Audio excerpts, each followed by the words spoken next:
I became very emotional when I returned on my first trip to Europe because I saw the Statue of Liberty.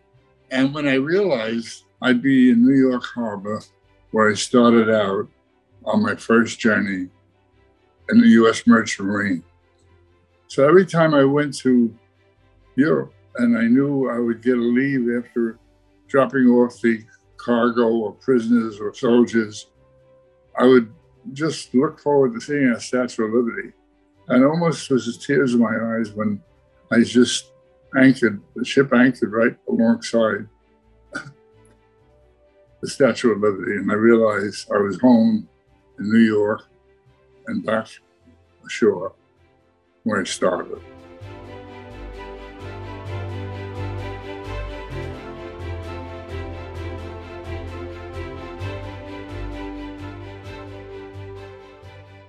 When I returned from the war, I had given a lot of thought to what I was going to do in my life after the war was over.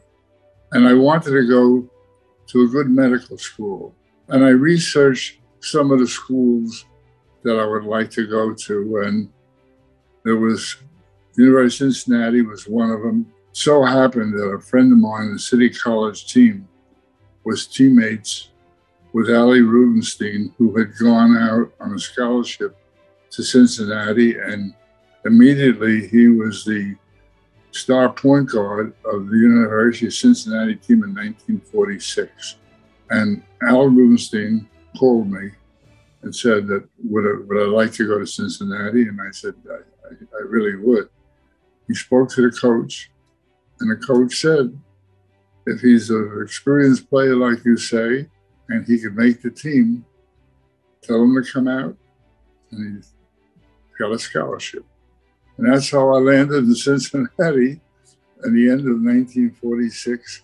And it was a great choice. It was a very happy choice. I loved Cincinnati. I was there 5 years. 4 years I played with that great team. Most of them were veterans. I love the university, and I'm so glad I made that choice.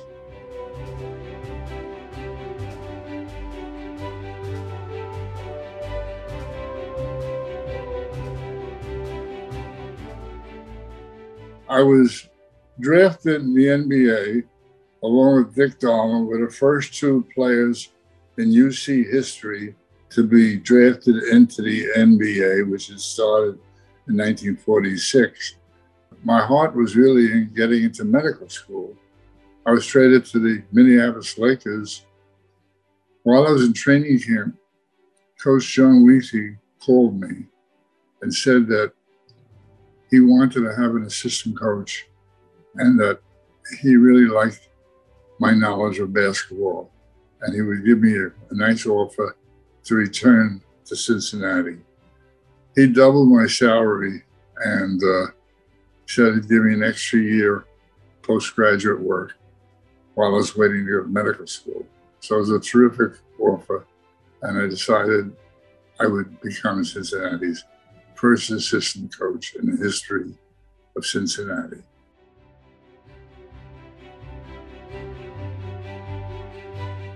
And they hired me to come up with an idea to reduce the prices of prescriptions in their drug plan. And I did. I opened the first mail order pharmacy in New York State, which had to go by the New York Pharmacy Board. Along the way, I decided that generic drugs was going to be the savior for this country. So I became the leader of the generic manufacturing industry. And then I decided the only way to get distribution to the drugstore is if we get the top wholesale drug company in the United States that had warehouses in all 50 states, had trucks to deliver the next morning. The best way to do it would be get these generic drug manufacturers to each manufacture their products under their direct label. If the name of the company was Heather, the drug would be Heather Drug. It would give them the drugs on their shelves on a daily basis that they could deliver to any drugstore or any customer. And from that day on, the generic industry was born. It was 1980. They estimate we saved the United States government, the VA, insurance companies, consumers, veterinarians, anybody who used generic drugs. We saved them $800 billion.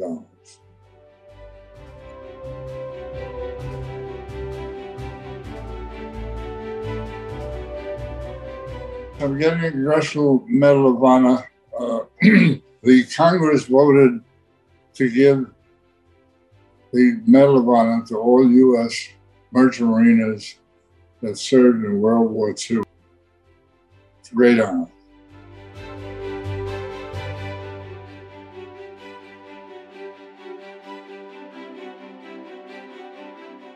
My mother and father came from Poland. They're immigrants.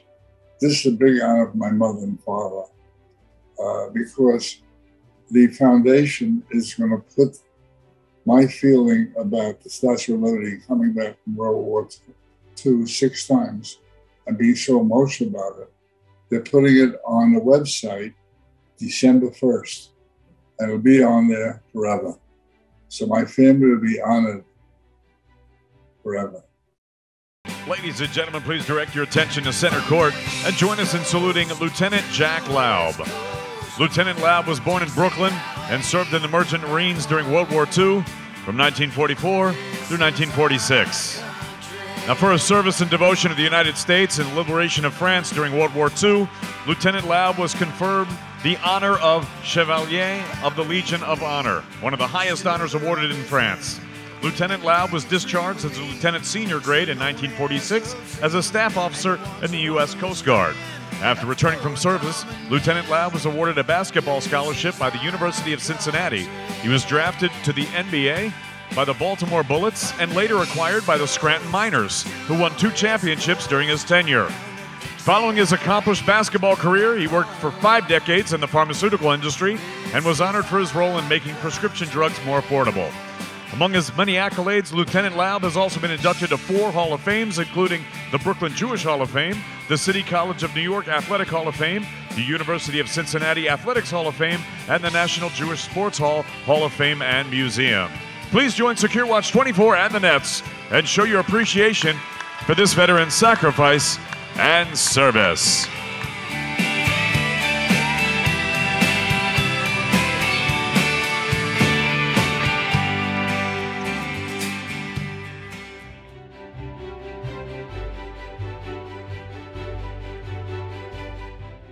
Sigma Sigma was one of my highlights in my college career.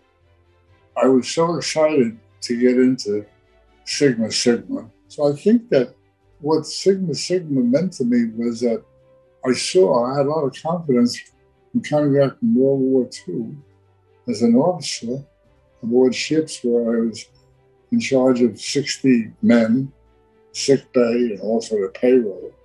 I had the confidence to do it, so I really enjoyed becoming a leader in Cincinnati, and I look forward to being one of the leaders in Sigma Sigma. I was thrilled that they selected me. I think the foundation I had in my life helped me get into Sigma Sigma, and I feel that all the people I met in Sigma Sigma were people that really did outstanding service to the school, and in life, I'm sure they were successful.